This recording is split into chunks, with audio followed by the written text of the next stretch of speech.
Hi, I'm Bob from MacFlyFishing.com. Today I'm going to show you how to tie the Barr Emerger. I first found the Barr Emerger in this book, Tying Flies with Jack Dennis and Friends. I believe this book is out of print now, but it's an excellent book, and if you can find a copy, it's got instructions for tying a lot of really great flies. The Barr Emerger is a pattern that imitates baetis nymphs, blueing olive nymphs, and also small caddis larvae. It's a pretty easy pattern to tie. I use it both as a nymph and as an emerger. I fished it in the east and I fished it in the west, and I found it to be very effective in both places. I like it because it's easy to tie and quick to tie and very durable. You don't need much to tie it. Just a couple things here. For the tail, you'll need a saddle hackle. I get it from a reddish-brown cocked neck. For the body, I use thread because these nymphs are very small and very slight, and even a little bit of dubbing for the body seems to make them too thick. So I use this ultra thread, which is 7/0. Brown olive is the color. For the wing case and for the legs, you need a blue dun neck. Here's a nice light gray neck, and I'm going to use the saddle hackle from this for that portion of the fly. For the thorax, I use dubbing. This is Superfly Dry Fly Dubbin from Hairline, and this is in blue dun. And I like this dubbing because it's very fine, and you can tie a very small, thin thorax on there. You don't have to use very much of it to get a good body, and you can control the thickness. Now, normally I tie this fly in a size 18 or 20. I'm going to tie it today in a size 16 because the bigger size makes it a little easy to see what I'm doing. So without any further whatever, let's move over here to the table and I'll show you how to tie this pattern. Let's get started tying this pattern.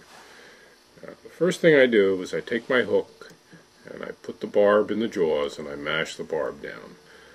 I always fish barbless. I don't find that I lose a lot of fish because of this. It makes it a lot easier to take the fish out of the fly out of the fish, and it also involves a lot less damage to the fly. Alright, we'll start by tying in the thread. Tie it in right here in the middle of the hook shank, and we'll take our razor blade and trim that off.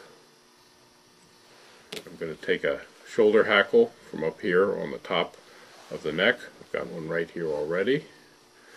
I'm going to take that and I'm just going to fan those hackles out a little bit with my fingers, and I'm going to grab a bunch and pull them off. Trim off the end, and then I'm going to take that little piece of hackle tips and tie that in right here at the bottom of the fly, and that's my tail.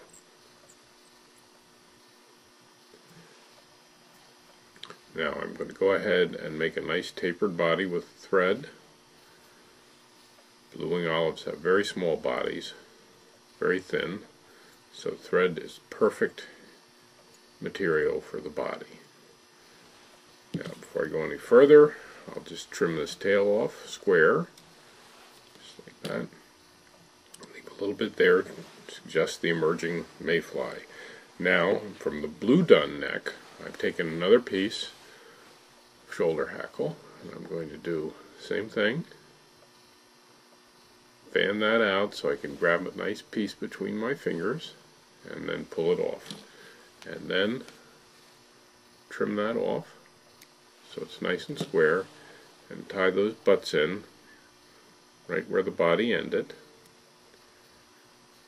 I like to make these as long as I can because this is going to have to form the wing case as well as the legs of the fly. Now that's finished. I'm going to take a little bit of dubbing, very fine piece here. You can see that. It's not very much, and I'm just going to spin that on to the thread and then wrap that into place to make my thorax. Take the thread up to the front, right behind the eye, take a couple turns. Now we're ready to make the legs. We're going to grab that whole piece of dun hackle, those dun hackle points, and pull them right over the thorax to make a wing case. So just get that over there, take a couple turns with the thread, tie that down. Now you can see those hackles tips are extending right out straight towards the front of the hook. What we're going to do is split them in half and make a V pointing back like this, and those will be the legs. So half of it goes to the one side of the hook, half of it goes to the other half. So I'll start out by grabbing fibers on the left side of the hook. I'll try to get about half of them, and I'll stroke them back and then come over and catch them with the thread, and then just wind back to pull that against the thorax. Now I'll take the other half and do the same thing. The other half is always a little harder. Pull it back against the side of the hook and then wind right over the top of it. Now if you don't get this perfect, it doesn't matter, because then the fly takes on more the appearance of a crippled emerger. Oops. That's what you don't want to do, is let go of your tension like I just did. But this will take on the appearance of a crippled emerger, and in many cases trout will key on the cripples. I see this all the time on the upper Delaware River. So if it's not perfect, that's fine.